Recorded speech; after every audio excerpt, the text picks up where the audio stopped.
First, of course, let's sanitize our hands. You don't want or need excess bacteria on your skin. Once that's dry, let's go ahead and apply some under eye primer to better prepare for concealer to go on later.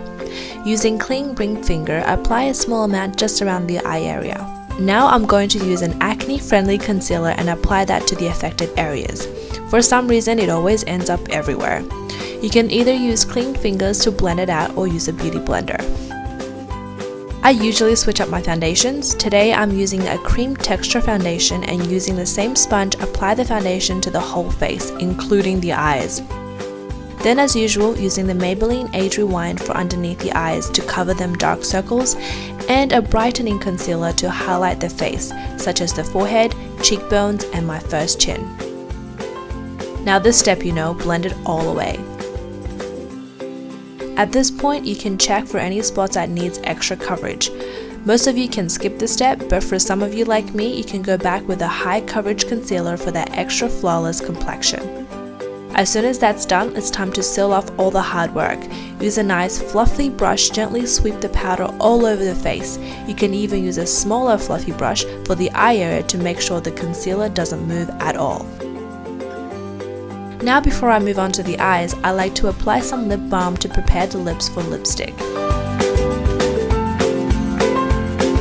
Speaking of preparing, I also prime the eyelids with this $1 eyeshadow primer in neutral. Then, using the taupe color from the palette, apply that to the entire mobile eyelid. This creates a nice base and also neutralizes any redness. Now using this orangey peachy color, apply that to the socket crease area of the eyes. I don't have much of a socket, but let's pretend. Now you can see the difference, it creates a little bit of depth. Usually at this point I need to draw in my eyebrows or I feel weird looking at my eyes in the mirror. So using the eyebrow mousse and tool, fill in the brows as desired. I tend to go for an arch full brow as I need to balance out the heavy eye makeup. As well, it tends to show better on camera. The next thing I do is fill in the upper waterline with this creamy waterproof eyeliner in black, and at the same time I will start to trace out the cat eye look, which tends to complement my eye shape. As you guys may know by now, I have quadruple eyelids, so thin eyeliner doesn't even show up at all. It will literally disappear underneath those layers of eyelids. I like to draw out where I want most of the color concentration to be. That way it also acts as a stencil so I know where to place a dark shadow later.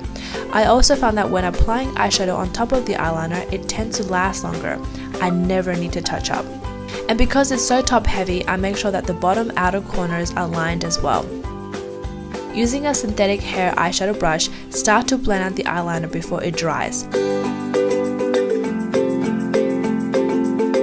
Just do the same for the other eye and make sure it's even. Now I can take the darkest plum color from the palette and an eyeshadow brush, gently pat the color on the eyeliner area. Simple, right? Then using a clean socket brush, blend away the edges to create a smoky effect. Using a blending brush and a dab of a little more of the peachy orangey color and reapply that to the crease. Now using a white eyeliner to fill in the bottom waterline and also the inner corners of the eyes. Using a tiny eyeshadow brush, add a little bit of the sparkly color from the palette and apply that just to the inner corners to brighten the whole eye. Now time to curl the lashes and apply a coat of mascara, but focusing on the bottom lashes as I will be using falsies on the top. I tend to opt for dark full lashes for on-screen as the natural ones won't show up on camera at all. I tend to apply generous amounts of glue and apply them close to the upper lash line, and I want to make sure they are comfortable and well adhered so they don't fall off halfway through filming. #girlproblems. Once both lashes are dried and in place, I tend to use a liquid eyeliner to go over the lash band and a little bit more on top so that it better defines my eyes. That includes a little wing at the end. Now it's bronzing time. I use a matte bronzer and an angle brush and I just go to town with it. Starting from the outer corners of the face and blend towards the center of the face. The usual, under the cheeks, jawline, and I even do the whole second chin. Basically anything I want gone, I bronze it away. Now using a smaller brush, I apply the powder to both sides of the nose. Just make sure you don't forget to connect it to the brows. This way it looks more natural and the nose will appear slimmer. Then after that, I apply some blush right above the contour, starting from the outer area and brush towards the center of the face again. This sort of creates a more natural and more gradient look. This is a fun part because I usually change my lipstick every time. Today I have chosen this orange lipstick by Revlon to match my eye makeup look. I first apply it straight onto lips, and using a lip liner I will fill in the gaps and make sure the lips look even.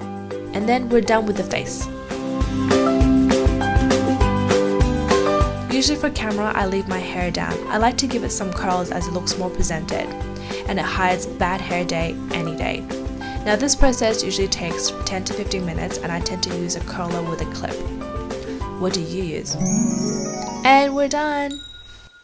So this is a complete look. As you can see, it's pretty much the same as my everyday look. Only thing that changes is maybe I might switch up the color a little bit. So sometimes I might use purple or green or black.